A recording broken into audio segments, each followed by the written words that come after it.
right, have the NetSuite Brainyard cap that I received at a Suite World from a couple of years ago or several years ago. Today's video is based on want to talk through the three-way match. And NetSuite has one available. It starts with the PO and it compares the PO, the item receipt, and the bill, and it can auto approve or fail. But the way it auto approves is that you have to have the transactions in that order: PO, item receipt, and bill.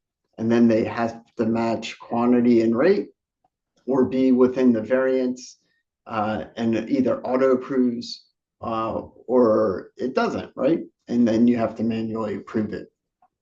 And so how's that limited in like the real world? How's the real world work?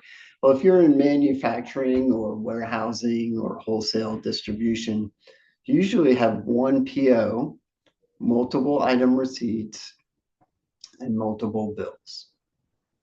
And so sometimes the bills due to EDI, right, they could come in before the item receipt, or the bill could come in before the item receipt by months, weeks or months. So think about if you're shipping from overseas and you have to pay for the bill, then you track it. Like, how do you do the three-way match? Well, what if I told you there's a solution, and I've been revising it for the last couple of years, and I'm currently working with a company called Mobility E-commerce, and we're going to add some scripts to enhance the workflow capabilities of it. And so what this solution does is have a PO, multiple item receipts, multiple bills. The PO has to be first, but the item receipts and the bills could go back and forth. And imagine that when you have a bill and it just gets, it will hold and wait for the item receipt to come in. And then we'll do the test, did it pass or fail?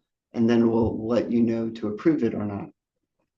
Or what happens when you have a shipment from overseas and you pay that bill, right? So you approved the bill, you paid it. And what happens? How are you tracking that for 6 or 8 weeks later for the item receipt to come in for the three-way match? And so if you want a solution that's like that, reach out to me in the comments. There's a solution that I've built that's been working in probably a dozen accounts now, and we're going to make it even better with some scripts coming up here at the beginning of 2025. So if you have a three-way match issue, I would love to hear from you. Maybe in the comments, like say, hey, what's your issue with the three-way match? And if you're interested in talking or seeing the solution, let me know as well. Have an amazing day.